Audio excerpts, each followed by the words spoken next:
Bon, alors je disais merci beaucoup, Monsieur le Vice-président. Et bonsoir à toutes et toutes. Et je remercie l'Académie de m'avoir invité à cette rencontre avec une académicienne, en particulier nos secrétaires perpétuels qui ont organisé ce type de rencontre. Alors, je dois dire que je suis quand même un petit peu intimidée d'être là devant vous ce soir, surtout quand on n'aime pas, comme moi, parler de soi. Mais en fait, vous allez voir, je vais surtout vous parler de la Terre, et puis je vais vous parler de science, et je vais essayer de vous faire partager ma passion pour la science. Alors en fait, cette passion, je l'ai depuis assez longtemps, puisque quand j'étais enfant, je voulais être archéologue, et puis j'aimais aussi beaucoup les cailloux, les pierres et les fossiles. Mais comme souvent dans la vie, des rencontres avec des personnes hors du commun vous font changer de perspective. Ainsi, lors de mes études universitaires, les cours d'astrophysique de notre confrère aujourd'hui disparu, Evry Schatzman, m'avaient totalement fascinée. Et même si plus tard, les hasards de la vie ont fait que j'ai plutôt regardé la Terre que le ciel, l'univers, sa structure, son histoire, son évolution continuent à me fasciner. Alors un petit peu plus tard, les cours d'astrophysique, les cours d'introduction à la mécanique céleste de notre confrère Jean Kowalewski, et plus particulièrement les cours sur la théorie du satellite artificiel à une époque pionnière de l'exploration spatiale, m'avaient aussi énormément passionnée. Et lorsqu'il m'a été proposé au début des années 70 de rejoindre le Centre national d'études spatiales, et plus particulièrement le groupe de recherche de géodésie spatiale qui avait été nouvellement créé pour développer la géodésie spatiale en France, eh bien, je n'ai pas hésité à tenter l'aventure. Alors à ce stade, j'aimerais rendre hommage à une personne d'exception qui a beaucoup compté dans ma carrière, qui est Michel Lefebvre, qui à l'époque m'a accueilli dans son équipe, m'a initié au calcul des orbites des satellites, et puis à la géodésie spatiale, et plus tard à l'océanographie spatiale. Alors, tout en commençant à travailler sur les orbites des satellites, au CNES, j'ai eu l'opportunité de faire un doctorat d'État, donc de préparer une thèse, et sur un sujet différent qui était la rotation de la Terre et la cause de ces irrégularités. Comme vous pouvez voir sur la petite animation, la Terre ne tourne pas très rond, elle tourne parfois un peu plus vite et parfois un peu moins vite, et maintenant on sait pourquoi. Et cette thèse, elle a été faite sous la direction de Kurt Lambeck, qui est un de nos membres associés étrangers. Alors la géodésie, qu'est-ce que c'est? Puisque j'ai parlé plusieurs fois de géodésie, mais je n'ai pas encore expliqué ce que c'était. Bon, la géodésie, au départ, c'est l'étude de la forme et de la gravité de la Terre. Et puis aujourd'hui, grâce, je dirais, aux performances des techniques spatiales, la géodésie est au carrefour de nombreuses disciplines dans les sciences de la Terre, comme par exemple la géophysique interne, l'océanographie, la glaciologie, et, les sciences de l'atmosphère et la climatologie. Alors, en fait, là, maintenant, je me propose de vous présenter un certain nombre de résultats, vous montrer l'état des connaissances dans un certain nombre de domaines, pas tous les domaines couverts par la géodésie, mais un certain nombre de domaines qui correspondent en fait largement à la chronologie de leur développement et à mon implication personnelle dans ces recherches. Alors je vais commencer par la forme de la Terre, comme vous voyez sur cette figure. En fait, on sait depuis longtemps, depuis l'Antiquité, que la Terre est ronde. À la fin du XVIIe, Newton propose qu'en fait la Terre c'est un ellipsoïde aplati. À cause du fait que la Terre n'est pas rigide et qu'elle est en rotation, eh bien, la matière va se déplacer des pôles vers l'équateur et normalement doit être un ellipsoïde. Et cette hypothèse a été confirmée au début du XVIIIe grâce aux expéditions qui avaient été organisées par l'Académie des sciences en Laponie et au Pérou pour mesurer la longueur d'un arc de méridien terrestre. Mais jusqu'au lancement des premiers satellites artificiels, en fait, c'est tout ce qu'on savait sur la forme de la Terre. Alors, il se trouve que forme de la Terre et champ de gravité sont complètement liés. Et le satellite en orbite autour de la Terre décrit une trajectoire qui se déforme en permanence au cours du temps, sous l'effet de toutes les forces auxquelles le satellite est soumis, et la force de loin la dominante, c'est le champ de gravité de la Terre. Alors, pour déterminer ces déformations, on dispose depuis longtemps maintenant, depuis plusieurs décennies, de techniques qu'on appelle des techniques de poursuite sur satellite, comme c'est schématisé ici sur cette figure à gauche, la télémétrie laser sur satellite qui mesure des distances, ou bien d'autres techniques comme le GPS, que vous connaissez tous, ou bien la technique DORIS qui a été développée par la France et qui est basée en fait sur la mesure de vitesse relative, de vitesse radiale et l'effet Doppler. Alors en s'appuyant sur les équations de la mécanique céleste et en utilisant ces mesures de la position du satellite dans l'espace, on peut revenir aux forces auxquelles le satellite est soumis et en particulier le champ de gravité de la Terre. Alors mes premiers travaux au CNES ont porté sur ces questions, notamment en utilisant le satellite Starlet que vous voyez ici sur cette figure en haut à droite. En fait, Starlet, c'est quoi? C'est une petite boule en uranium qui a été développée et lancée par le CNES en 1975. 47 kilos, c'était mon poids à l'époque, 24 cm de rayon et complètement recouverte de réflecteurs laser. Et en étudiant la trajectoire de ce satellite, eh bien, on peut déterminer le champ de gravité, ou au moins à l'époque, les composantes principales de la gravité, comme l'aplatissement de la Terre, l'ellipticité de l'équateur. L'équateur, ce n'est pas un cercle, mais c'est une ellipse. Et puis, la Terre a aussi une forme en poire. Et puis, vous allez voir qu'en fait, c'est un petit peu plus compliqué que ça. Alors, pendant plusieurs décennies, eh bien, c'est cette technique d'étude des trajectoires qui a été utilisée pour déterminer la gravité de la Terre. Et ça, c'était très important parce que on avait besoin, et on a toujours besoin de déterminer la position des satellites dans l'espace, tous les satellites, qu'ils soient des satellites scientifiques ou des satellites d'application. Et pour ça, il faut absolument connaître très bien la gravité de la Terre. Alors, ce domaine, en fait, a été complètement révolutionné en 2009 par le lancement d'un satellite qui s'appelle GOES par l'Agence spatiale européenne, qui embarquait un gradiomètre, bon, je ne vais pas rentrer dans les détails, mais un instrument qui a permis en quelques mois seulement de mesurer le champ de gravité de la Terre avec une précision bien meilleure que tout ce qu'on avait été capable de faire jusque-là et une résolution aussi bien meilleure. Alors, le champ de gravité, en fait, on peut le visualiser au moyen d'une surface qu'on appelle le géoïde, qui est une surface équipotentielle du champ de gravité de la Terre. Bon, ça c'est un terme un petit peu technique. Et qui représente en fait la forme qu'aurait la Terre si elle était complètement recouverte d'océan au repos. Et vous avez sur cette figure à droite la forme de la Terre, le géoïde. Vous voyez d'abord que la Terre n'est pas ronde, qu'il y a des creux et des bosses, de grandes étendues spatiales, et notamment une bosse qui est centrée sur l'Islande. Et puis si on regarde notre hémisphère, vous voyez en jaune là une grande bosse qui est centrée sur le Pacifique tropical ouest.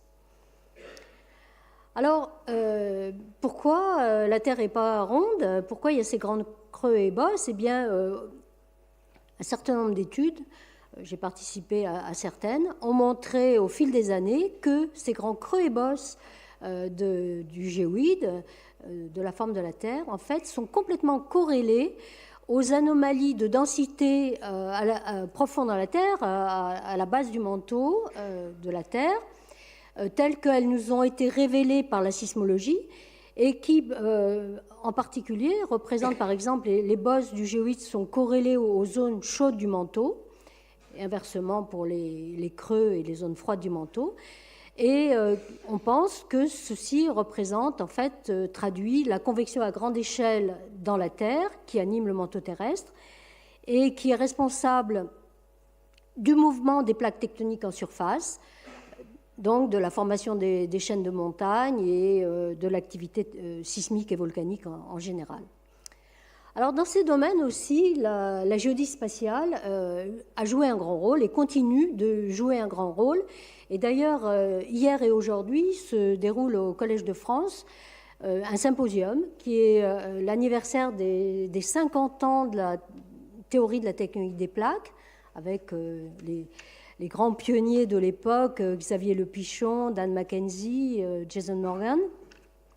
Il se trouve qu'hier, j'ai pu assister à plusieurs des présentations qui ont montré que la géodésie spatiale, aujourd'hui, dans ce domaine-là, on ne peut plus s'en passer. Grâce à la géodésie spatiale, en particulier grâce au positionnement GPS, on peut mesurer les vitesses de plaques. Ceci est illustré sur cette figure, cette carte qui m'a été fournie par notre collègue, notre confrère Éric Calais, qui est entre autres l'organisateur de ce symposium au Collège de France, et qui montre les vitesses relatives des plaques tectoniques telles qu'on peut les mesurer aujourd'hui avec très grande précision, une précision meilleure que le millimètre par an. Alors c'est important de connaître les déplacements à grande échelle des plaques parce que cela informe sur le comportement mécanique des plaques lithosphériques aux frontières où s'exprime l'essentiel de la sismicité du globe. Alors avec cette technique GPS, on peut aussi mesurer de façon encore plus fine ce qui se passe aux frontières de plaques. Et ici, vous avez un exemple de la faille de San Andreas en Californie. Toutes les flèches rouges que vous voyez sur la partie gauche de la figure représentent les vitesses actuelles de milliers de points, tels qu'ils sont mesurés par GPS. Donc vous voyez que dans certaines zones, les déplacements sont nettement supérieurs au centimètre par an. Et en combinant ces informations qui nous donnent les déformations actuelles de cette frontière de plaques, avec des modèles et d'autres informations, eh bien, on est capable de déterminer la probabilité de rupture de la croûte terrestre, non pas exactement la date, mais les endroits où il y a la plus grande probabilité de rupture et donc de séisme dans le futur. Alors avec la géodésie, on ne mesure pas seulement la tectonique des plaques, mais on mesure aussi plein d'autres phénomènes, plein d'autres déformations. Et là, j'ai choisi de vous en montrer une parce que je la trouve assez intéressante. C'est le mouvement du centre des masses de la Terre. Alors, le centre de masse qui est situé à 6400 km sous nos pieds. Avec la géodésie, on est capable de déterminer ces mouvements. Et là, vous voyez dans le cube à gauche, ce mouvement entre 1993 et 1997, c'est un peu compliqué comme mouvement, mais c'est très petit, c'est quelques millimètres. Et en fait, c'est inscrit dans un cube qui a à peu près la dimension d'un apéricube. Alors pourquoi c'est important de connaître le mouvement des centres de masse de la Terre ? Eh bien, par exemple, parce que le satellite orbite autour de la Terre par rapport au centre de masse de la Terre, mais les stations de mesure, elles sont repérées dans un référentiel qui est lié à la Terre, donc centré sur ce qu'on appelle le centre de figure de la Terre. Donc il faut être capable de raccorder les deux repères, et donc pour ça, on a besoin de connaître le centre de masse de la Terre. Alors, si la Terre n'est pas ronde, eh bien, la mer n'est pas plate non plus. Et ça, on l'a découvert grâce à une autre technique qu'on appelle l'altimétrie spatiale. Alors, l'altimétrie spatiale, c'est quoi ? En fait, ce sont des satellites qui embarquent des radars altimètres, qui permettent de mesurer la topographie de surface de la mer, avec un quadrillage très fin, comme vous voyez ici, couverture de la Terre, donc de l'océan, en quelques jours. Et au bout de quelques jours, le satellite repasse exactement au même endroit, donc on peut suivre éventuellement des évolutions temporelles. On verra tout à l'heure certaines applications. Alors la surface de la mer, en fait, elle n'est pas plane parce qu'elle est faite de deux composantes. Une composante qu'on appelle la topographie permanente, qui a une amplitude assez importante, on va dire en gros de 1 mètre à 100 mètres, qui en fait coïncide avec le géoïde dont j'ai parlé tout à l'heure et dont on a vu une représentation à très grande échelle, et donc qui représente le champ de gravité de la Terre. Et puis superposé à ça, il y a une topographie qui varie dans le temps, qui est à peu près 100 fois plus petite en amplitude, qui est donc beaucoup plus difficile à mesurer, et qui reflète la circulation océanique, les marées, etc. Et ça, j'y viendrai dans un instant. Alors, cette topographie permanente, aux échelles géographiques, on va dire, inférieures aux milliers de kilomètres, de quelques centaines de kilomètres à peu près 1 millier de kilomètres, eh bien, c'est une image parfaite, parfaitement fidèle des fonds marins. Au-dessus d'un volcan sous-marin, comme c'est schématisé ici, eh bien, la mer se bombe, Et puis, au-dessus d'une fosse sous-marine, bon, alors ce n'est pas indiqué sur la figure, mais la mer, on va observer une dépression de la surface de la mer. Alors, les premiers satellites altimétriques, en fait, n'avaient pas la capacité, disons, n'avaient pas la précision nécessaire pour mesurer les phénomènes océanographiques dont je vais parler tout à l'heure, mais par contre, ont pu mesurer facilement cette topographie permanente de la surface de la mer. Et là, je vous montre une carte qui a été obtenue dans notre équipe à Toulouse en 1978, basée sur les mesures d'un satellite américain, CISAT, qui a fonctionné que 3 mois parce qu'il est très vite tombé en panne, mais en 3 mois, il a pu faire une cartographie complète des océans, de la surface marine, et déterminer cette topographie permanente. Et là, c'était une grande surprise, parce que qu'est-ce qu'on a vu? On a vu ce que vous voyez sur cette figure, que la surface marine permanente, c'est des ondulations, des fractures, des bosses, qu'on a très vite pu corréler à des montagnes sous-marines.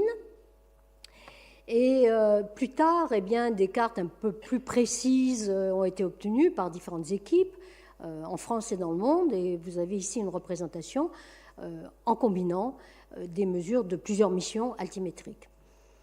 Alors, et là, ce que vous voyez, on voit très bien la signature, par exemple, des dorsales océaniques au milieu, alors je ne sais pas si je peux utiliser ça, par exemple ici au milieu de l'Atlantique, toutes les grandes fosses du Pacifique, les chaînes de volcans, comme ici la chaîne d'Hawaï et d'autres. Et donc, comme j'ai dit, cette topographie de la surface marine reflète, c'est une image des fonds marins. Donc, très vite, par des méthodes d'inversion mathématique, eh bien, un certain nombre d'équipes, dont encore une fois la nôtre en France, a pu déterminer la topographie des fonds marins. Alors, ça a été fait aux États-Unis, mais si je vous montre une carte qui a été obtenue en France avec le soutien de l'ESA et qui reflète la topographie des fonds marins. Alors, ce qu'il faut savoir, c'est que ce genre de carte a été obtenu au milieu des années 90. Et jusque-là, en fait, la topographie des fonds marins, qu'on appelle aussi la bathymétrie, n'était connue que par des mesures depuis les bateaux, par sondage acoustique, le long des grandes routes maritimes, donc avec une assez bonne couverture dans l'Atlantique Nord, dans le Pacifique Nord, et puis de vastes zones absolument pas couvertes dans l'hémisphère sud. Alors, connaître la bathymétrie, la topographie des fonds marins, ça a plein d'applications. Par exemple, pour l'exploration pétrolière en mer, pour la pêche, et puis aussi pour la navigation des sous-marins.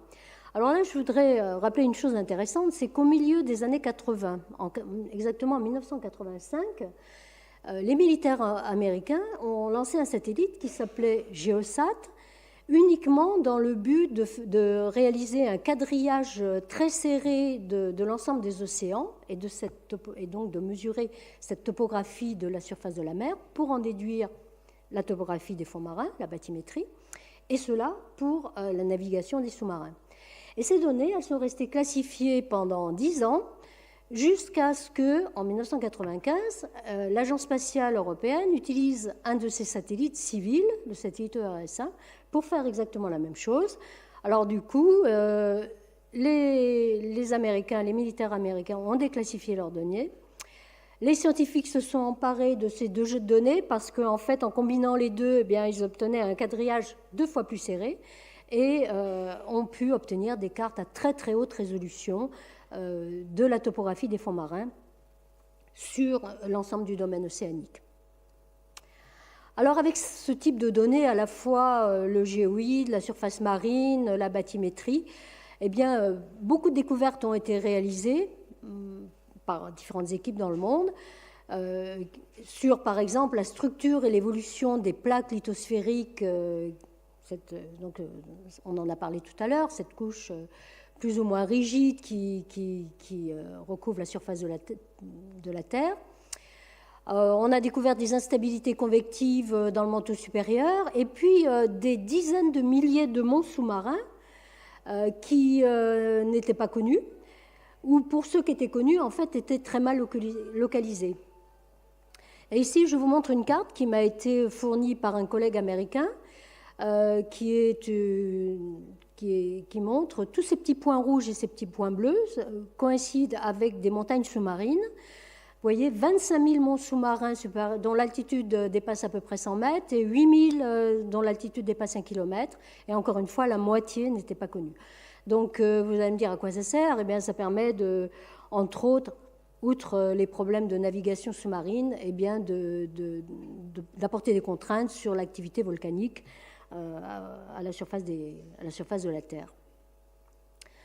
Alors, la précision de mesure de la hauteur de la mer par ces techniques de l'altimétrie, eh bien, elle n'a fait que croître, que s'améliorer au fil des décennies.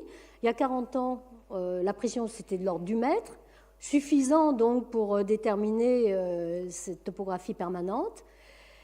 Il y a 25 ans, à peu près 10 cm, aujourd'hui 1 à 2 cm. Alors il y a 25 ans, avec le lancement, le développement et le lancement du satellite franco-américain Topex Poséidon, eh bien, a été ouverte, on va dire, l'ère de l'altimétrie de haute précision et le début de l'océanographie spatiale. Et vous voyez sur cette figure la constellation de tous les satellites altimétriques de haute précision qui sont utilisés aujourd'hui pour étudier la dynamique des océans. Donc Topex a été suivi d'autres satellites développés aussi en collaboration entre la France et les États-Unis. Maintenant, l'Europe participe. Donc Jason 1, Jason 2, Jason 3, il y a des satellites de l'Agence spatiale européenne, Envisat, Sentinel-3, et puis un satellite franco-indien, Sara-Laltica.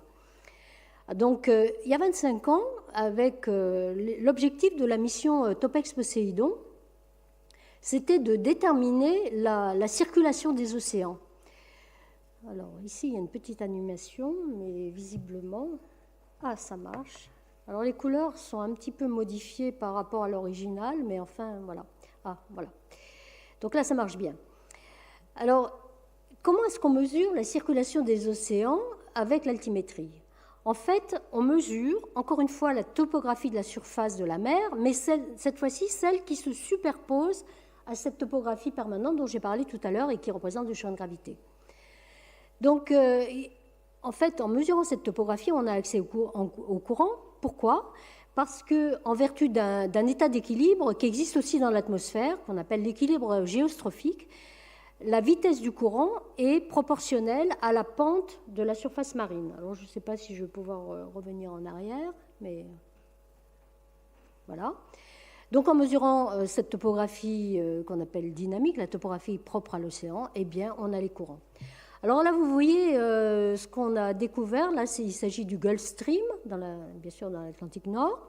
Et ce qu'on a découvert, c'est que, tout comme l'atmosphère, l'océan est un milieu très turbulent, que les grands courants comme le Gulf Stream ou d'autres, en fait, ne sont pas des structures linéaires, mais sont faites de tourbillons, dont la dimension, c'est à peu près la centaine de kilomètres ou un peu plus, qui ont des durées de vie limitées. Donc, il y en a qui se forment, qui meurent, d'autres qui se reforment, etc.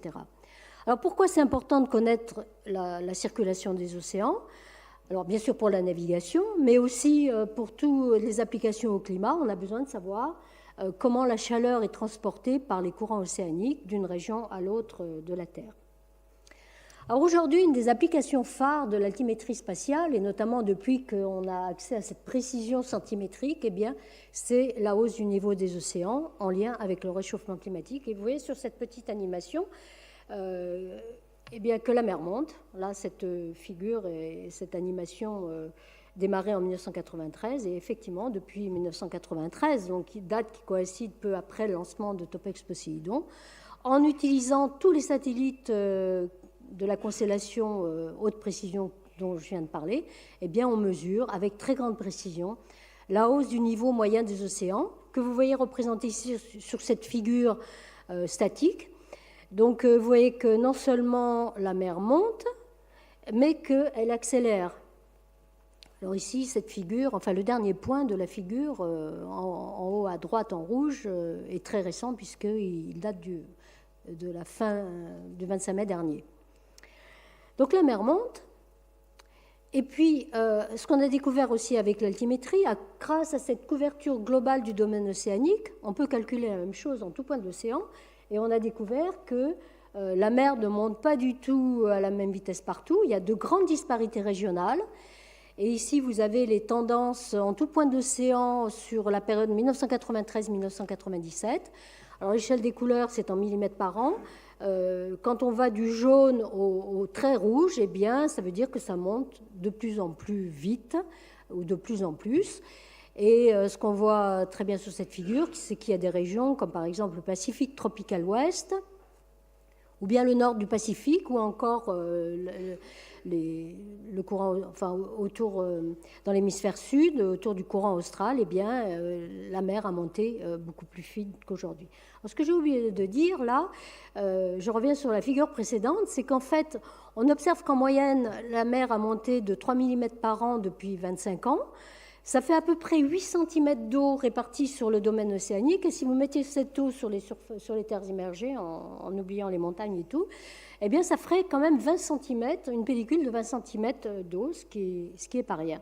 Et puis maintenant, si on revient sur cette figure, eh bien, dans certaines régions, comme la mer est montée 3 fois plus vite que la moyenne, notamment dans le Pacifique Ouest, eh bien, c'est pas 8 cm, mais c'est plutôt 25 cm sur les 25 dernières années, ce qui commence à faire beaucoup. Et puis, comme on sait que la mer va continuer à monter, ça va être encore beaucoup plus dans le futur. Alors, pourquoi la mer monte ? Eh bien, je fais une petite parenthèse. La Terre, aujourd'hui, est en état de déséquilibre énergétique. Elle renvoie moins d'énergie vers l'espace qu'elle n'en reçoit du Soleil, donc elle accumule de l'énergie. Et cette énergie s'accumule sous forme de chaleur dans le système climatique.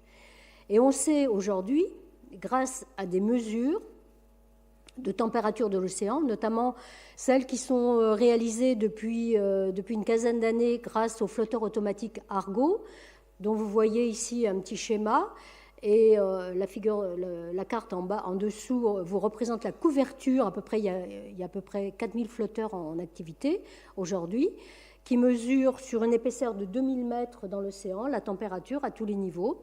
Ça mesure aussi la salinité, mais donc en particulier la température. Et grâce à ça, on a vu que l'océan se réchauffe et que c'est lui le grand réservoir de chaleur du système climatique.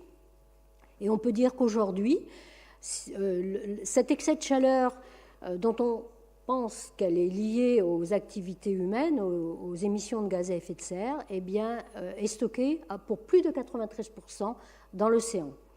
Alors, les 7% restants servent à réchauffer l'atmosphère, et quand on parle du réchauffement, on pense plutôt à la température de l'air, mais vous voyez, c'est que 2,3% de cet excès d'énergie. Ça sert aussi à réchauffer les surfaces continentales et à faire fondre les glaces. Alors, à la fois la banquise et les glaces continentales. Alors, les glaces continentales fondent, les glaciers de montagne, bon, c'est bien connu. Et vous voyez, vous avez en haut une image d'un des glaciers dans les Alpes suisses, une image prise en 1900 et une autre image photo prise en 2008, à peu près sous le même angle, et on voit que ce glacier a complètement disparu.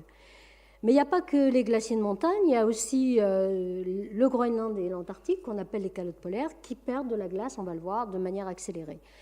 Sur la figure en bas à gauche, vous voyez le recul d'un des plus grands glaciers du Groenland, qui est situé du côté ouest du Groenland, le glacier qui s'appelle Jacobsen Isbrae, qui a reculé d'à peu près 30 km en 150 ans, puisque vous avez les dates là, et puis de 20 km en seulement 15 ans. Donc c'est un phénomène qui s'accélère, et on a la même chose en Antarctique.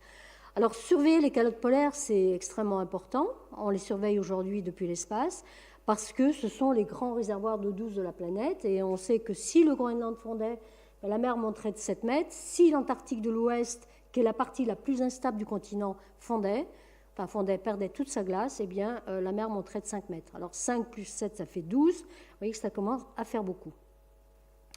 Alors, comment est-ce qu'on surveille justement la perte de masse de glace du Groenland et de l'Antarctique ? Eh bien, depuis une vingtaine d'années, on les surveille aussi depuis l'espace. Avant le début des années 90, en fait, on n'avait pas de moyen de déterminer les variations de la masse de glace totale des deux calottes, parce qu'il faut aller sur le terrain, c'est des endroits reculés, c'est compliqué, etc. Et donc, on utilise les satellites. Et en particulier, depuis 2002,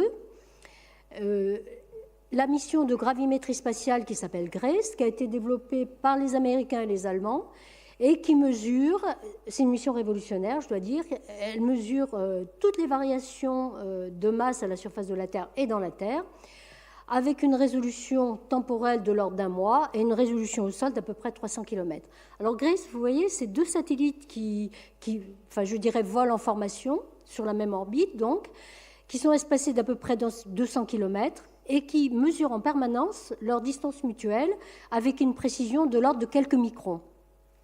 Alors cette distance, elle varie au cours du temps, suivant que l'un ou l'autre satellite va survoler une anomalie de masse. Et en mesurant donc les variations de la distance, eh bien, on a accès aux anomalies de masse. Et comme les satellites repassent sur les mêmes zones tous les mois, etc., eh bien, on peut suivre les évolutions temporelles de ces redistributions de masse. Et en particulier, ce qui se passe au Groenland et en Antarctique. Et ici, vous voyez sur cette figure, cette courbe-là représente la diminution, la perte de masse de glace du Groenland, qui est mesurée depuis l'espace, donc depuis... avant GRACE, on utilisait d'autres techniques, je n'ai pas le temps de rentrer dans les détails, en particulier on utilisait l'altimétrie. Et l'échelle ici est en milliards de tonnes. Vous voyez que depuis les années 95, enfin sur 20 ans, 95-2015, eh bien, c'est plus de 3000 milliards de tonnes de glace qui ont été perdues par le Groenland. Et surtout, ce qu'on voit, c'est que le phénomène s'accélère. On observe la même chose pour l'Antarctique. Alors ici, sur cette figure, vous avez de manière séparée ce qui se passe en Antarctique de l'Est. C'est la courbe en haut, qui est la plus en haut de cette figure. Ce qui se passe dans la péninsule antarctique, c'est la courbe en violet, plutôt rose foncé. Et puis, si on regarde le total et qu'on compare à ce qui se passe en Antarctique de l'Ouest, on voit tout de suite que c'est l'Antarctique de l'Ouest qui contribue le plus. Et donc, en fait, là, il y a une grosse préoccupation parce qu'on sait que cette partie-là de l'Antarctique est instable. Le socle rocheux est situé sur le niveau de la mer. Et ce qu'on observe aujourd'hui, on ne sait pas du tout si c'est un phénomène temporaire, si l'accélération qu'on voit est un phénomène temporaire, ou si c'est le début d'un emballement à long terme. Et donc là, les avis sont partagés. Et donc, il faut continuer à observer pour voir qu'est-ce qui va se passer dans le futur. Alors la mer monte, je vous ai montré ça tout à l'heure. Les deux causes principales, c'est donc le réchauffement de l'océan se réchauffe, l'eau se dilate et la mer monte. Et puis la deuxième grande cause, c'est les apports d'eau douce à l'océan et pas bien sûr la banquise, parce que c'est déjà de la glace qui flotte. Donc c'est le problème du glaçon dans un verre d'eau. Quand le glaçon fond, le niveau de l'eau dans le verre ne monte pas. Mais par contre, les glaces continentales, quand elles fondent, elles font monter le niveau de la mer. Alors aujourd'hui, on a la chance d'avoir tous ces systèmes d'observation, j'en ai évoqué quelques-uns, qui nous permettent non seulement de voir que la mer monte avec les satellites altimétriques, et puis en parallèle de quantifier chacune des contributions et de vérifier si ce qu'on observe d'une part avec l'altimétrie spatiale pour la hausse de la mer, eh bien, on est capable de l'expliquer. Et sur cette figure, eh bien, vous voyez que la réponse est oui. Alors, que représente cette figure, en fait? Elle représente pour chaque année, depuis 2005, donc 2005, 2006 jusqu'à 2015, le niveau moyen de la mer, moyenné sur une année, en rouge, et en bleu, la somme des contributions calculées donc, avec les différents systèmes d'observation que j'ai évoqués. On voit que, premièrement, ça ne fait qu'augmenter au fil du temps. Et puis surtout, ce qu'on voit, c'est qu'on explique bien ce qu'on observe. Donc d'abord, nous, les scientifiques, on est contents. Mais au-delà de ça, ça veut dire qu'il n'y a pas de contribution manquante auxquelles on n'aurait pas pensé. Et donc, en fait, qu'on maîtrise assez bien la problématique. Alors vous allez me dire à quoi ça sert tout ça. Alors d'abord, il faut savoir qu'aujourd'hui, la plupart des grands organismes internationaux qui s'intéressent au climat ou qui surveillent le climat considèrent que le niveau moyen de la mer, c'est un des meilleurs indicateurs du réchauffement climatique, sans doute bien meilleur que la température moyenne du globe dont on parle souvent, parce que justement, le niveau moyen de la mer intègre les réponses de plusieurs composantes du système climatique. Et aujourd'hui, l'Organisation météorologique mondiale et la Convention cadre des Nations Unies pour les changements climatiques, en fait, utilise, depuis peu d'ailleurs, mais utilise aujourd'hui le niveau de la mer comme indicateur du changement climatique. Par ailleurs, le fait de mesurer ce niveau moyen de la mer et puis de l'expliquer, ça permet de détecter des accélérations. On a vu la cause de l'accélération de la hausse du niveau des mers, c'est la fonte des calottes polaires. Et puis enfin, ça permet de valider les modèles de climat qui sont utilisés pour prédire le climat du futur. Si les modèles de climat ne sont pas capables de reproduire ce qui se passe aujourd'hui, on a un problème pour avoir confiance dans ce qui se passera dans le futur. Alors, on voit que le niveau de la mer, c'est un indicateur du changement climatique, mais ce qu'on essaye de faire aussi, ce qui est très important, c'est une autre application, c'est de savoir qu'est-ce qui se passe à la côte, parce que c'est là que la hausse du niveau des mers va impacter les populations. Alors, vous n'allez pas me croire, mais aujourd'hui, on ne sait pas répondre à la question, est-ce que le niveau de la mer à la côte monte à la même vitesse qu'au large, cette vitesse qu'on observe au large avec les satellites altimétriques? Alors pourquoi? Eh bien, c'est parce que quand on s'approche des côtes, les satellites altimétriques deviennent de moins en moins performants. La tâche au sol du faisceau radar, quand on s'approche de la côte, va intégrer des réflexions parasites qui viennent des terres immergées et on ne sait plus très bien interpréter les données. Alors jusque-là, les choses, il ne s'est pas passé grand-chose, je dois dire. Enfin, il s'est passé des expertises techniques dans les laboratoires ou dans différents groupes, mais aujourd'hui, on ne dispose pas encore d'une longue série temporelle de hausse du niveau des mers à la côte. Et les choses sont en train de changer de manière très rapide. Et avec l'aide des agences spatiales, dans beaucoup d'équipes dans le monde, y compris en France, eh bien, on essaye de déterminer justement cette hausse du niveau de la mer à la côte. C'est très important pour étudier les impacts. Il faut savoir que la plupart des littoraux du monde sont en érosion, 70% des plages sableuses.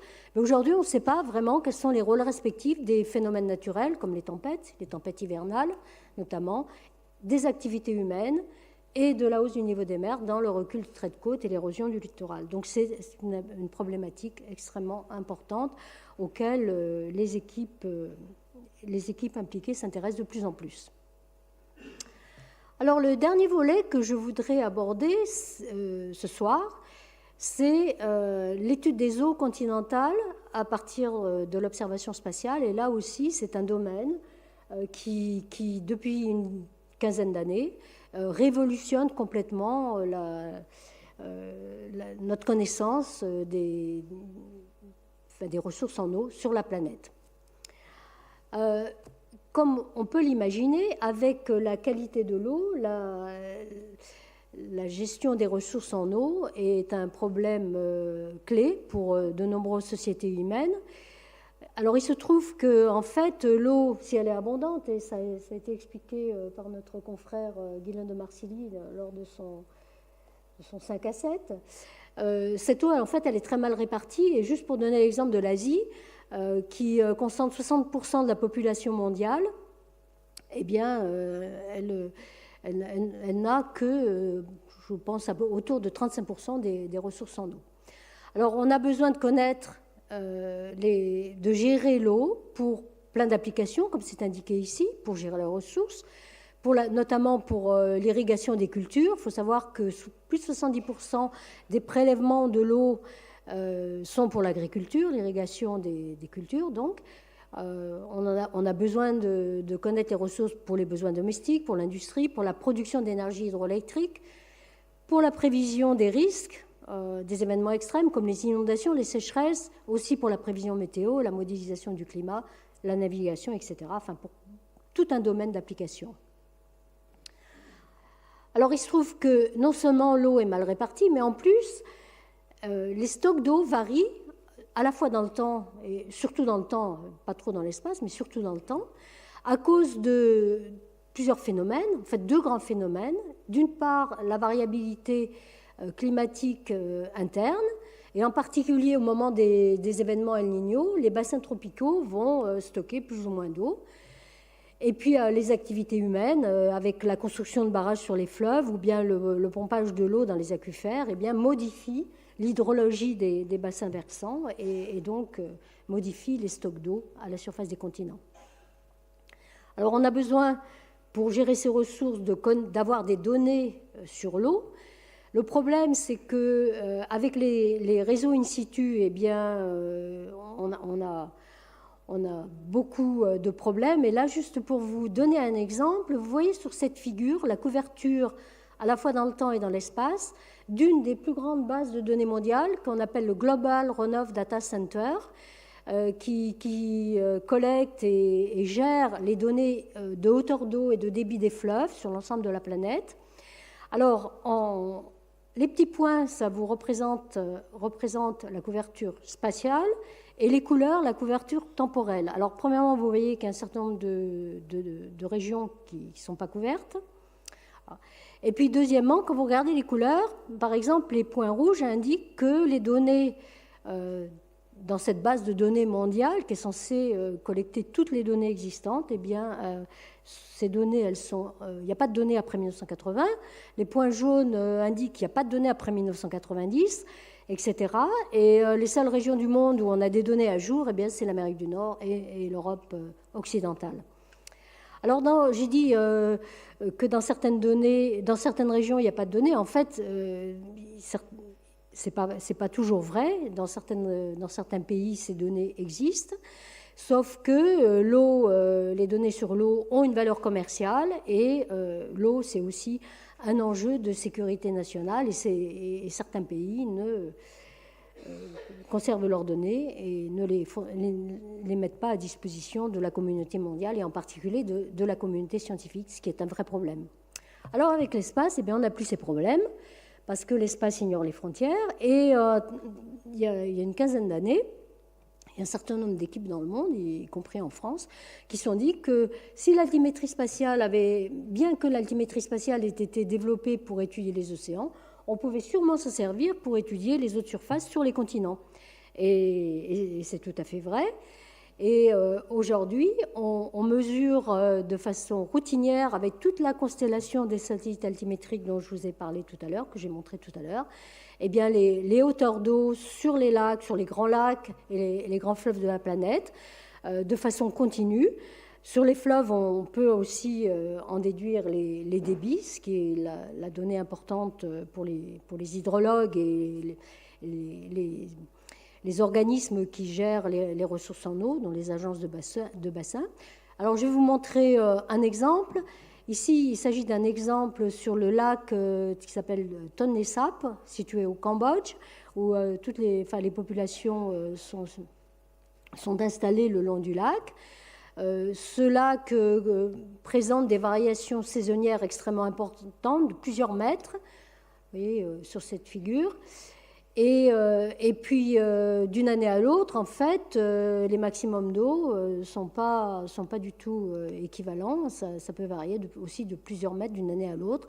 Donc, il est extrêmement important pour prévoir un petit peu à l'avance, et en particulier pour prévoir les inondations, de disposer de séries temporelles de hauteur d'eau. Et là, vous avez un exemple obtenu à partir de l'altimétrie spatiale, en combinant les données de plusieurs missions. Les variations de la hauteur d'eau de ce lac entre 1993 et 1998. Alors, ce qui est aussi très intéressant, c'est d'utiliser l'altimétrie spatiale dans les bassins qui ne sont pas du tout couverts par des réseaux in situ, et c'est le cas notamment en Afrique. Donc, je vous montre un exemple dans le bassin du Congo.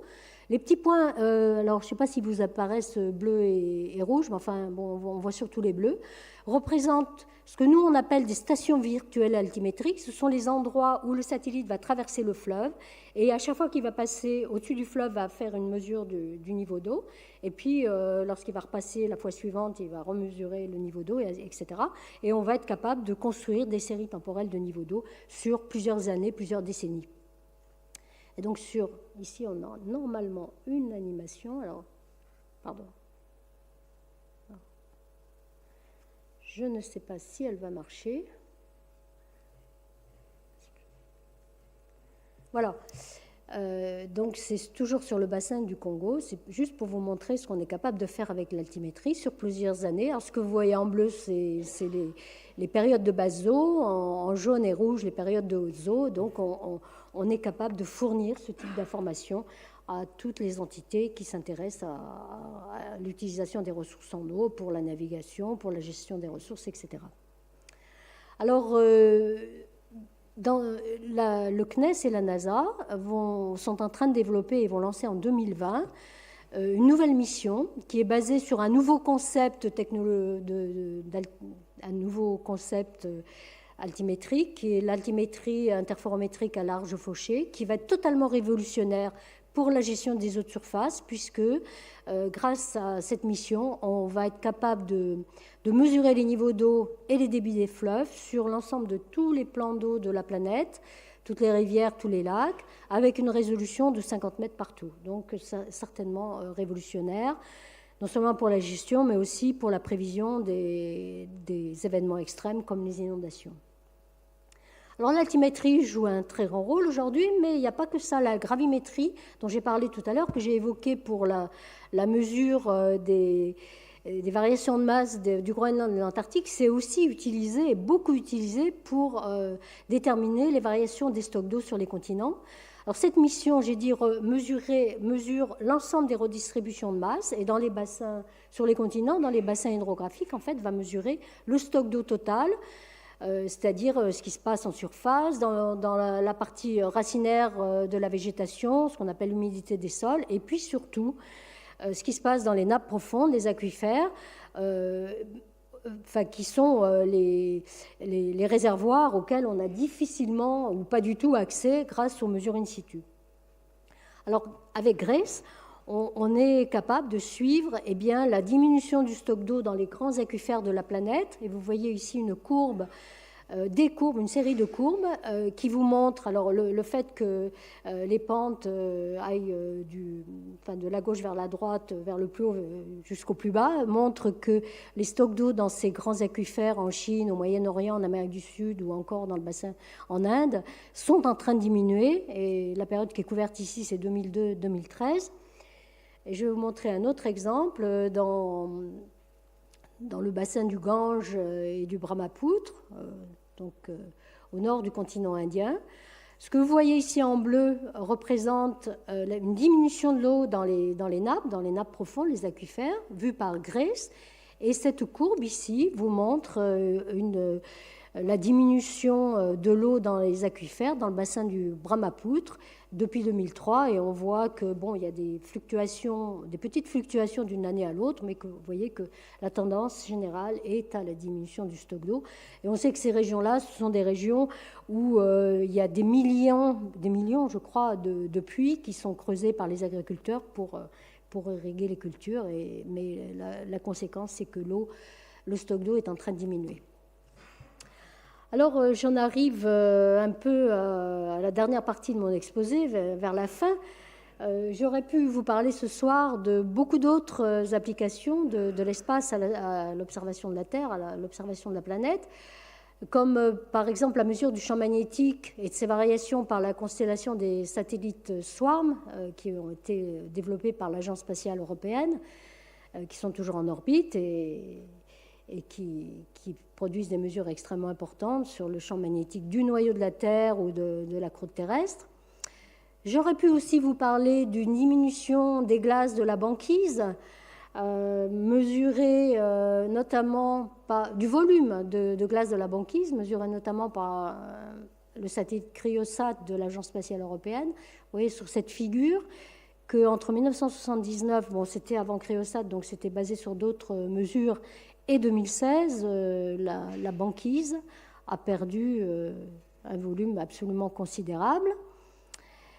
J'aurais pu aussi vous parler de la concentration en chlorophylle des eaux de surface de l'océan, c'est-à-dire de la concentration en phytoplancton, qui est le premier maillon de la chaîne alimentaire dans l'océan et qui en fait est un indicateur de la biodiversité marine qu'on connaît très mal, dont on pense qu'elle est certainement plus importante que la biodiversité des forêts tropicales.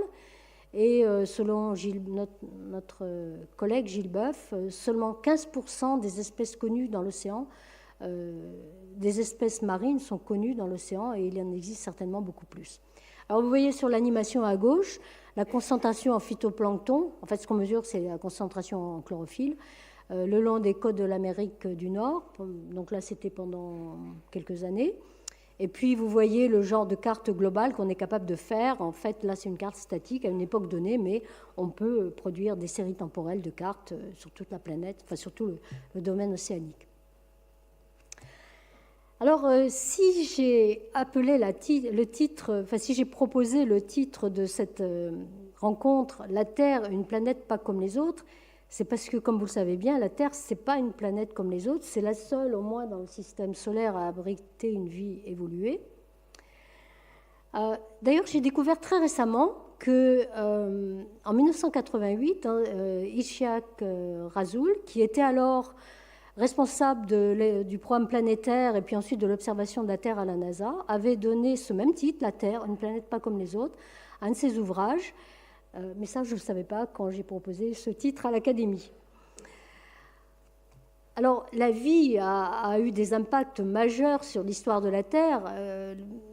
Il y a un peu plus de 2 milliards d'années, en produisant l'activité photosynthétique des cyanobactéries a produit l'oxygène, donc il a modifié la concentration, la composition de l'atmosphère. Sur cette figure, vous voyez l'évolution de la population mondiale depuis 65 000 ans. Alors, il y a à peu près 50 000 ans, il y avait à peu près 1 million d'humains. Il y a à peu près 20 000 ans, 10 millions d'humains. Et puis aujourd'hui, on est près de 8 milliards. Alors évidemment, Homo sapiens sapiens, comme vous le savez, modifie son environnement, enfin modifie l'environnement de la planète à une vitesse sans précédent dans l'histoire de la Terre. Et l'homme, bien sûr, veut aussi connaître les conséquences de ces changements sur ses activités et sur son mode de vie. Alors pour ça, il faut des modèles de prévision.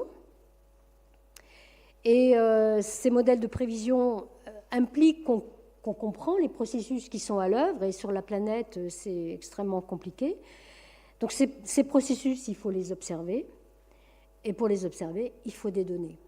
Et l'observation spatiale est clairement au cœur de ces questions, pour des raisons évidentes, mais que je me rappelle quand même, puisque les observations sont globales, elles ignorent les frontières, et ça c'est important. Ce qui est aussi important, c'est qu'elles couvrent des régions difficiles d'accès comme les pôles et les déserts, ou les zones de conflit, et donc elles nous fournissent une vision synoptique des phénomènes. Les observations sont répétitives, homogènes et couvrent de longues périodes de temps, enfin longues à notre échelle, plusieurs décennies maintenant. Donc on peut détecter des changements, on le fait. Si le satellite embarque différents capteurs, ou si on associe les capteurs de différents satellites en orbite, on peut observer simultanément différents paramètres qui nous fournissent une vision intégrée de l'état du système. Et puis, grâce à l'espace, on peut aussi, outre le fait d'avoir des observations globales, avoir des données en temps quasi réel ou en temps très peu différé, et ce qui est extrêmement important pour le suivi des catastrophes naturelles et de leur gestion. Alors, il y a tout juste 20 ans, l'Union européenne a décidé de développer un grand programme de surveillance de l'environnement de la planète pour la société, en fait, au service de la société. Alors, ce programme, à l'époque, s'appelait GMES, c'est-à-dire Global Monitoring for Environment and Security. Et puis, il a changé de nom. Depuis quelques années, il s'appelle Copernicus. Alors, c'est un grand programme qui, en fait, a 3 composantes. Une composante d'observation au sol, une composante spatiale et des services. Alors, la composante spatiale, qui joue un rôle très important dans le programme Copernicus, elle est opérée par l'Agence spatiale européenne grâce aux satellites Sentinelle, qui sont donc développés et opérés, comme je l'ai dit, par l'ESA, et qui mesurent ou observent la Terre sur absolument toutes les coutures. Aujourd'hui, il y a 7 satellites Sentinelle qui ont été lancés et d'autres vont suivre dans les années qui viennent. Et ces satellites mesurent, par exemple, la composition de l'atmosphère ou bien les paramètres de l'océan, des terres émergées, les glaces, etc.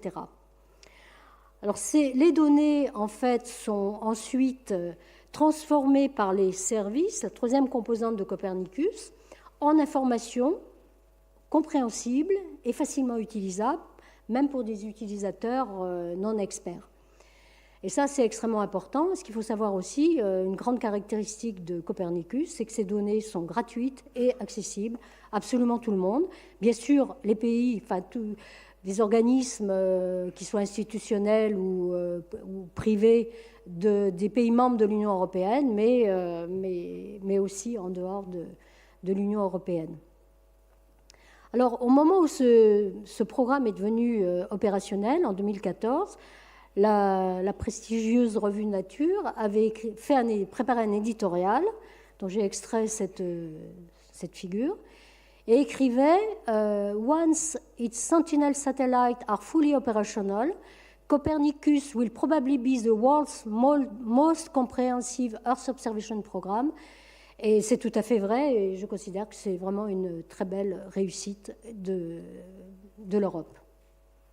Alors je vais terminer, puis je voudrais dire pour terminer que l'observation de la Terre depuis l'espace, c'est aussi de la science. Et je dirais même c'est d'abord de la science, puisque toutes ces mesures que l'on collecte, en fait, bon, il est temps que je termine, merci, non, c'est bon, j'ai de l'eau, intéressent bien évidemment la météorologie, ça depuis longtemps, les sciences de l'atmosphère, la composition de l'atmosphère, les sciences de la Terre, la géophysique, on a vu quelques exemples, de façon brève, l'océanographie, la glaciologie, la climatologie. Mais il ne faut pas oublier que de toute façon, l'observation de la Terre depuis l'espace, ça a clairement un double statut, la science d'un côté, les applications, et en fait, ce n'est pas deux choses indépendantes, puisque la science doit alimenter les applications, et dans plein de domaines, on a besoin de connaître tous ces processus extrêmement compliqués qui affectent notre Terre, qui est vraiment un des... On le voit aujourd'hui, un système extrêmement complexe. Donc la science, c'est important, et elle alimente les applications dans beaucoup de domaines. Voilà, je termine. Je vous remercie.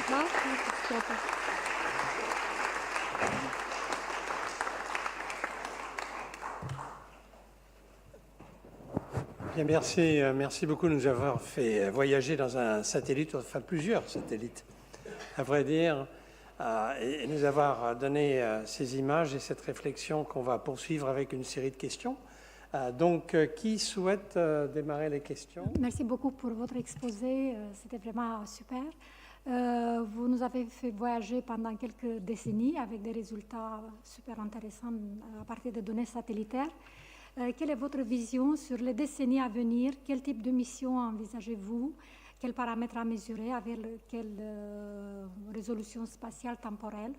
Et quelles possibilités de nouveaux résultats? C'est une question difficile. Surtout que je la connais, cette dame, et elle connaît la réponse.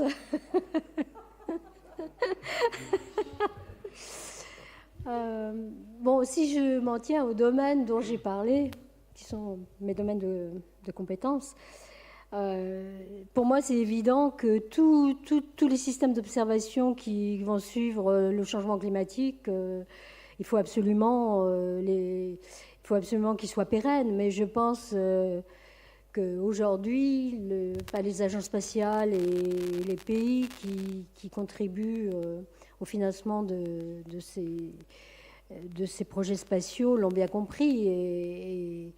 Et donc, si on parle de l'altimétrie, par exemple, on a des missions qui sont prévues, alors pas à l'échelle de 20 ans, à l'échelle de quelques années. Donc, il faut toujours maintenir la pression. Il faut que les scientifiques maintiennent la pression vis-à-vis des agences ou enfin, des décideurs politiques, etc., pour qu'on ait un système d'observation de la Terre pérenne. Tout ce qui touche au climat, mais pas que, toutes les applications à la sécurité alimentaire, au risque sismique aussi, bien sûr. Alors, dans le domaine de l'océan, les systèmes altimétriques, la gravimétrie spatiale, parce que la mission GRACE dont j'ai parlé, c'est vraiment pour moi une mission révolutionnaire. La mission GRACE, je n'ai pas eu le temps de m'étendre beaucoup, mais elle voit tout ce qui bouge, ce qui bouge au sens les redistributions de masse, comment les masses se répartissent à la surface de la Terre et comment elles évoluent. Et avec GRACE, on voit tout, on voit la variation des stocks d'eau, on voit les séismes aussi, le séisme de 2004 en Indonésie, on le voit avec GRACE, on voit la fonte des glaces, enfin, etc.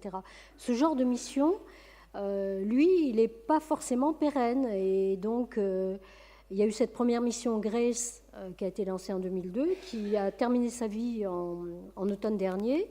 Il y a une nouvelle mission qui s'appelle GRACE 2, GRACE Follow-on en anglais, qui vient d'être lancée. Après, qu'est-ce qui passera? On ne sait pas. Et le problème pour la Terre, c'est qu'il y a tellement de paramètres qu'on veut mesurer et que tous ces paramètres interagissent entre eux. Et donc, pour comprendre la complexité du système, ce n'est pas un paramètre qu'il faut surveiller sur le long terme, c'est des centaines de paramètres. Donc, il nous faut des systèmes d'observation différents, à la fois spatiaux, mais in situ. Le projet Argo que j'ai évoqué tout à l'heure pour mesurer la température de l'océan, c'est aussi extrêmement important. Et aujourd'hui, par exemple, l'océan Arctique n'est pas couvert parce qu'on ne sait pas encore faire des flotteurs qui vont aller mesurer sous la glace. Et, en dessous de 2000 mètres de profondeur, bon, il y a des gens qui réfléchissent à la question, mais on n'a pas de mesure aujourd'hui.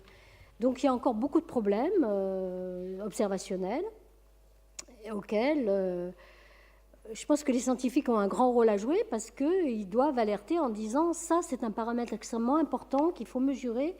On ne sait pas grand-chose et on le veut avec telle précision, telle résolution sur le long terme, toujours. Et donc, je pense que nous, on a un rôle important à jouer à ce titre-là. Je pense qu'on le fait. Quand je dis on, c'est la communauté scientifique internationale, bien sûr. Ce n'est pas seulement les Français. Je pense qu'on le fait et que c'est très important. Merci. Une seconde, il y a 3 questions là. Monsieur là, vous-même, voilà. D'accord. Allez-y, je vous en prie. Merci beaucoup pour cet exposé très didactique. Ah, pardon. Je suis là. Ma question porte sur les courants océaniques. Une des images que vous avez présentées montrait des zones rouges au niveau de l'élévation de la mer sur les côtes est de l'Asie du Sud-Est et de l'Amérique du Sud. Est-ce que c'est dû à la butée de courants océaniques dessus? Et ma question réelle, c'est peut-on évaluer les risques de changement des grands courants océaniques? Oui. Alors, je pense que la carte à laquelle vous faites référence, en fait, ce n'est pas une carte de courant, c'est la carte globale qui montrait les disparités régionales de la hausse de la mer. Parce que j'ai montré ensuite une carte de courant dans l'Atlantique Nord, où on voyait le Gulf Stream, avec une zone bleue au nord et plus rouge au sud, et j'ai oublié d'indiquer pourquoi. En fait, c'est parce que superposé au courant mesuré par altimétrie, était indiqué, représenté la salinité des eaux de surface, qui est aussi mesurée depuis l'espace, avec notamment en Europe avec le satellite SMOS, qui est encore un satellite de l'Agence spatiale européenne. Et donc on mesure la salinité des eaux de surface, qui est aussi un indicateur important, notamment du cycle global de l'eau. Parce que quand l'eau est moins salée, en fait, ça veut dire qu'il y a plus de précipitations sur l'océan. Quand elle est plus salée, ça veut dire qu'il y a moins de précipitations. Donc c'est un indicateur du cycle global de l'eau. Après, la carte que j'ai montrée, donc c'était pas les courants marins, c'était donc les variations du niveau de la mer. Alors pour répondre plus spécifiquement à votre question, est-ce que les courants marins pourraient non pas s'arrêter, mais diminuer d'intensité. Alors oui, c'est une grande question. C'est une des conséquences potentielles du changement climatique actuel, en particulier pour le Gulf Stream, parce que en fait, la circulation à grande échelle dans l'océan, qu'on appelle la circulation thermohaline, elle est animée par en particulier par la plongée des eaux froides et salées au nord de l'Atlantique. Et avec la fonte des glaces, l'eau elle devient moins salée, il y a plus d'eau douce. Et avec le réchauffement climatique, l'eau devient plus chaude, moins froide.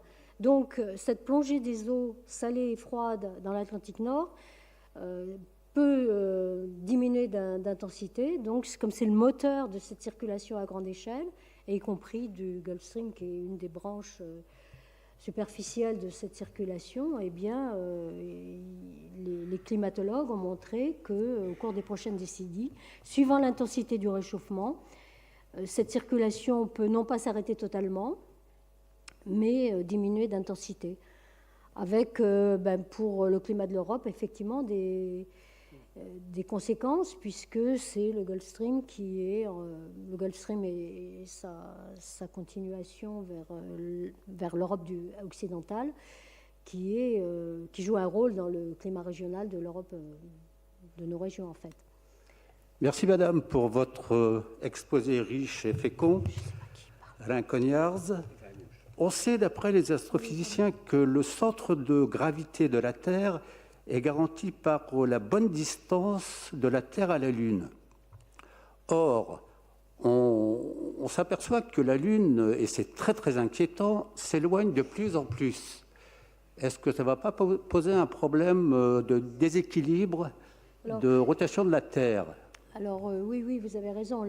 Enfin, ce n'est pas un problème de centre de gravité, mais l'influence de la Lune, le couple Terre-Lune, effectivement, a un impact important sur la Terre. D'abord parce que la présence de la Lune freine la rotation de la Terre à cause de la dissipation d'énergie des marées. Donc la durée du jour aujourd'hui c'est 24 heures et on sait par des mesures fossiles, on va dire, des indicateurs paléo que la durée du jour, il y a 400 millions d'années, c'était 21 heures. Et avant, certainement, plus rapide. La rotation de la Terre était plus rapide. Donc la Terre freine. Et on sait pourquoi, on sait très bien l'expliquer. Et pour des raisons de conservation de moments cinétiques dans le système Terre-Lune, eh bien, le freinage de la rotation de la Terre, qu'on observe aujourd'hui, eh bien, fait que la Lune s'éloigne de la Terre à la vitesse d'à peu près 4 cm par an. Et ça, on le mesure directement grâce aux réflecteurs laser qui ont été posés sur la Lune lors des missions Apollo. Donc la Lune s'éloigne de la Terre. Dans un futur très lointain, effectivement, elle passera de l'influence gravitationnelle de la Terre à celle du Soleil, mais je pense que c'est dans très très longtemps et qu'on n'a pas à se sentir concerné. Voilà. Alors, il y a une question de monsieur, une question d'un de nos confrères, Guylaine Marcelli, et puis une question de vous, monsieur, derrière, je crois. Merci. Donc, posez votre question. Merci de votre exposé. J'ai été frappé dans votre exposé à propos des fonds océaniques, mais c'était peut-être uniquement un exemple, de l'espèce de dialectique entre le civil et le militaire. Et je voudrais savoir si ça existe toujours, s'il y a une sorte de comment dirais-je, d'avancées qui peuvent être faites grâce à des programmes qui sont essentiellement à vision de défense et puis qui passent dans la communauté scientifique d'une façon plus large parce qu'il y a aussi des avancées dans le domaine civil, voilà, dans le civil et le militaire. Deuxième élément, vous avez souvent fait référence, me semble-t-il, à des programmes scientifiques et à des résultats qui étaient soit américains, soit européens. Il m'a semblé que la Russie était quasiment absente du tableau. Et puis surtout, on ne voit pas... Que la Russie, oui. Russie. Ah, et surtout, on ne voit pas le nouveau venu, qui est la Chine. Moi, je suis plutôt économiste. Alors, je me dis, l'argent, c'est quand même plutôt en Chine. Enfin, les taux de croissance, en tout cas. En tout cas, la manne budgétaire, elle n'est pas en Europe et elle n'est pas aux États-Unis. La manne budgétaire à venir, elle est très clairement en Chine. Alors, pour réponse à la première question, l'exemple emblématique, c'est le GPS, qui a été développé par les militaires américains et puis qui est devenu dans le système civil. Et vous tous, nous tous ici, on utilise le GPS sur nos smartphones. Et puis maintenant, il y a le système européen Galileo, quand même, il ne faut pas l'oublier, qui est un système complètement civil. Et puis il y en a d'autres, il y a les Russes et justement les Chinois qui ont aussi développé des systèmes de positionnement équivalents. Le plus performant, dit-on aujourd'hui, c'est Galileo. Mais il reste que le GPS est extrêmement important et il va le rester longtemps. Donc ça, c'est l'exemple emblématique. Il y a l'exemple que j'ai donné sur la topographie des fonds marins. Après, dans le domaine de l'observation de l'imagerie optique ou radar à très très haute résolution, c'est-à-dire meilleure que le mètre, pour des raisons de sécurité nationale, il y a des données qui resteront toujours inaccessibles à la science. Et ça, on peut le comprendre quand même aisément, même si les scientifiques, pour certaines applications, et en particulier mes collègues qui travaillent sur les problèmes de tectonique et de déformation aux frontières, voudraient absolument avoir des images à très très haute résolution, meilleures que 50 cm, pour voir un peu comment les failles se déplacent, etc. La deuxième question, alors oui, bien sûr, il n'y a pas que l'Europe et les États-Unis qui ont un programme spatial, il y a plein d'autres pays, il y a l'Inde, et puis il y a le Japon, et puis il y a surtout la Chine. Mais tous les exemples scientifiques que j'ai montrés, en fait, ont quand même été obtenus majoritairement par les scientifiques européens et les scientifiques américains, nos collègues américains. Alors la Chine... en particulier dans le domaine de l'océanographie, elle a un programme qui est absolument équivalent à tout ce que l'Europe plus les États-Unis ont développé jusqu'ici. C'est absolument fantastique. Alors peut-être avec des précisions quelquefois un peu moins bonnes. Et ce qu'on espère, c'est pouvoir développer les collaborations. Et je pense que ça démarre. Peut-être que... ma collègue, Miohara Mandea, veut faire un commentaire parce qu'elle connaît la réponse à la question. Mais je pense que dans un futur proche, oui, il y aura des... Et puis, il y a des missions en collaboration qui sont aussi développées entre la France et les Chinois. Par exemple, une mission pour étudier les vagues qui va être lancée, je ne sais plus quand, je ne me rappelle plus quand, prochainement. Donc, oui, on a des exemples et je ne sais pas si tu veux faire un commentaire. Oui, en fait, il y a une forte collaboration entre la France et la Chine, déjà par Cefosat, donc c'est le satellite qui partira cette année pour... cette année, d'accord. Oui. Pour voir...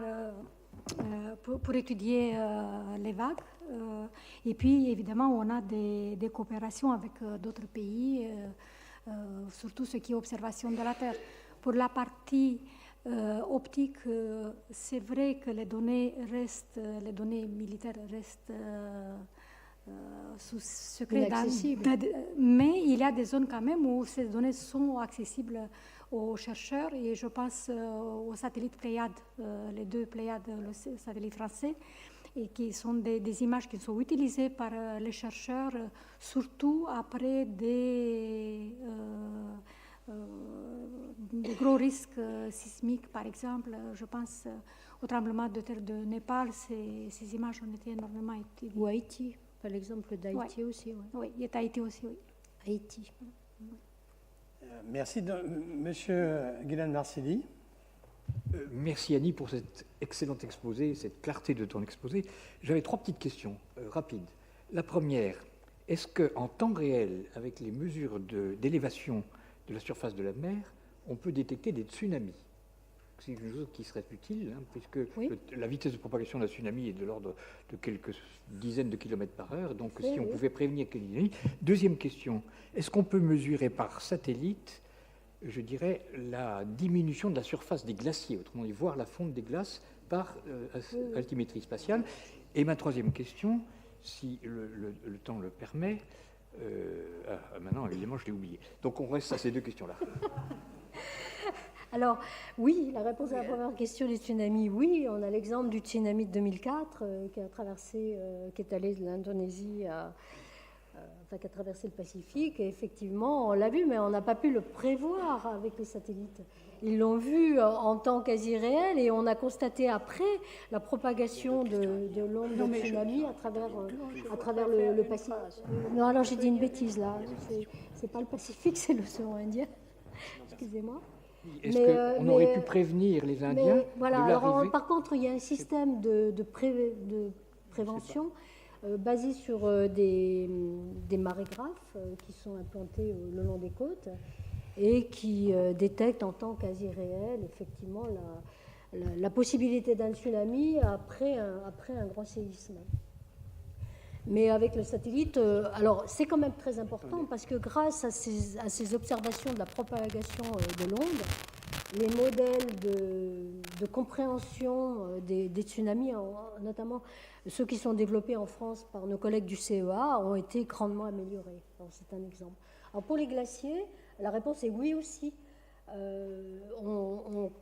Avec le satellite, la mission GRACE, on peut mesurer même si c'est des objets assez petits, on peut mesurer la perte de masse de glace. Et puis, il y a d'autres systèmes basés sur l'imagerie optique. En comparant des images à deux dates différentes, on peut voir de combien le satellite a diminué en longueur. Et on peut aussi déterminer les variations d'épaisseur. Donc, oui, j'ai même des collègues dans mon laboratoire qui travaillent activement sur ces questions. Bon, nous allons, je crois, sur cette analyse précise, je voudrais encore une fois remercier Annick Cazenave. Je pense qu'on peut l'applaudir. Vraiment pour, merci à vous.